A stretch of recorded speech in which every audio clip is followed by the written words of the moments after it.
warahmatullahi wabarakatuh. Perkenalkan, nama saya Alivia Najmi Hasna dari Prodi Pendidikan Agama Islam kelas A. Di sini saya akan menjelaskan sedikit materi, yaitu tentang kesetaraan gender dalam Al-Quran.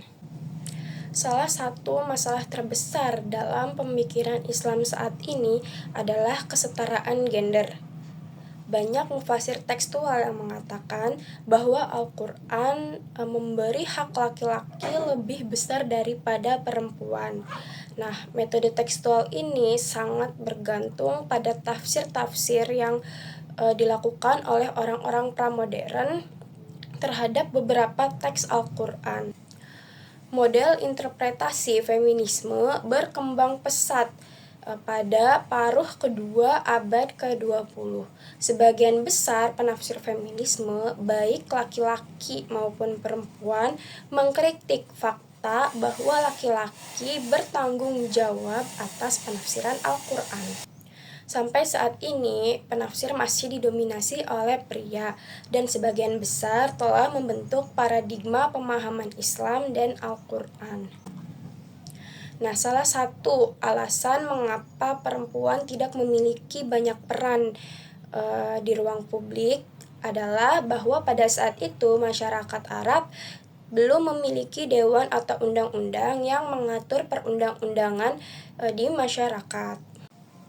Selain itu, mereka belum memungkinkan perempuan menduduki di posisi tertinggi dalam suatu menjadi referensi utama untuk studi hubungan laki-laki dan perempuan dalam konteks gender equality dalam Islam.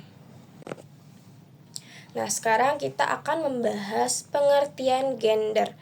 Asal gender berasal dari bahasa Perancis kuno, yaitu genre, yang kemudian berkembang menjadi genre dalam bahasa Prancis modern. Kata gender mulai digunakan untuk merujuk pada suatu perbedaan sosial, perilaku, dan peran yang sesuai dengan identitas seksual dalam konteks sosial dan budaya. Gender adalah konsep sosial dan budaya yang mengacu pada peran, atribut, dan ekspektasi yang dikaitkan oleh laki-laki dan perempuan dalam suatu masyarakat. Nah, pentingnya gender dalam masyarakat yaitu terletak dalam pengaruhnya pemisahan tugas dan peran yang berbeda antara laki-laki dan perempuan. Menurut interpretasi Al-Quran, laki-laki dan perempuan dianggap setara di mata Allah, dan keduanya memiliki peran dan tanggung jawab penting di dalam masyarakat.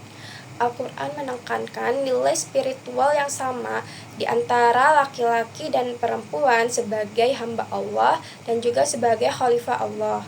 Dan peran kepemimpinan perempuan dalam gender, yaitu perempuan memiliki tanggung jawab penting, yaitu sebagai ibu, istri, dan juga anggota masyarakat.